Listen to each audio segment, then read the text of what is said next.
Cooking is fun, but after a long day, sometimes the last thing you want to do is more work just to eat. My solution to this problem is a dish called keramba. It's a rice-based dish that can be prepared in less than 10 minutes with only 4 ingredients. I find it really handy because you can eat it for breakfast, lunch, or dinner. Um, Today, I'll be demonstrating for you how you too can make it for yourselves.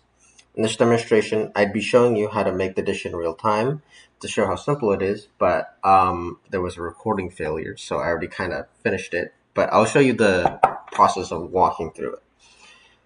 For the times, before getting ahead of myself, I'll show what ingredients and utensils you'll actually need to make it.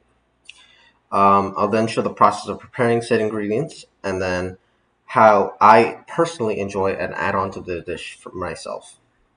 This dish is one of freedom, so you're free to alter and use whatever else you'd like. Um, the first step, of course, are the ingredients. You can't really eat anything without the food to prepare. Um, the bare necessities for this dish are rice, so I'll just show the final. So whatever rice you have, it doesn't really matter. Mine's kind of mixed between two types of rice, but that doesn't really affect the taste. However, you'll need soy sauce. I use this brand, and I use some sesame oil. And also, you'll need 1 to 2 eggs. So I have 2 eggs as an example right here. For what you'll need to prepare the ingredients, you'll need a frying pan right here. You'll need a bowl and the spoon to actually mix it and like eat. Um, the amount of ingredients really isn't specific to anything. You can adjust as you'd like as you eat. And I'd say it's more dependent on portion size than anything. So eyeballing is kind of recommended, I'd say, but it might just be because I'm lazy.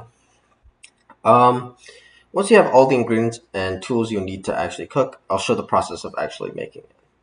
The two most important parts of this dish are the rice and eggs, because they're really the only parts that need any preparation, because you've got to cook them. For the rice, I just use my rice cooker. You can use however way you prepare your rice. Like if you actually take the time to boil water and like cook it. For the eggs, however, I think it's more important that you follow frying them. I think it gives the best texture right here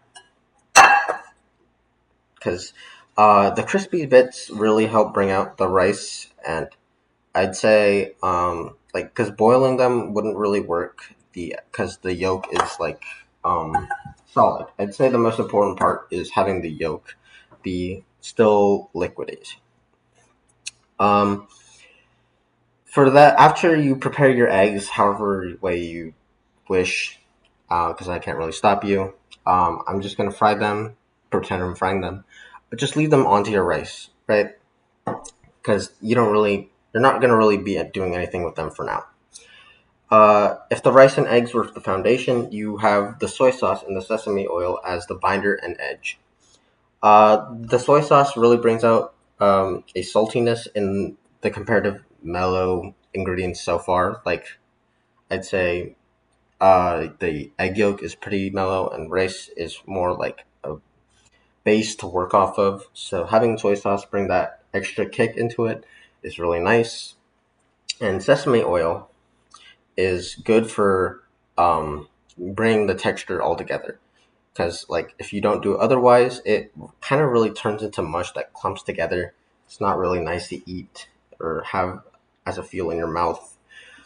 All that needs to be done together is just mix them. Um, I'd say 8 to 10 spoonfuls for soy sauce, but I did extra. I you just eyeball this really. Um, it like say like yeah. Honestly, I just eyeball it. I'd say if it's a first time making it, don't put in too much. Taste it after you mix all of it together, and then like see if that's good. I'd say follow more for sesame oil because it does have more impact. I use 3 spoonfuls given the amount, but it's kind of a lot. So I'd say follow the 1 to 2 if you're using a smaller or similar amount.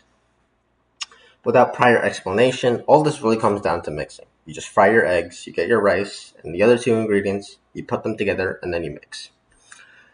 Um, the previous section was just the bare minimum, to be honest. I have two other ingredients that I really like to add on to the dish to bring out more enjoyment in the process of eating it. Here I have my kimchi, and here I have sesame seeds. So we have sesame oil and sesame seeds. I'll go to more in depth with the sesame seeds first. So this one is kind of just to add on to the base dish.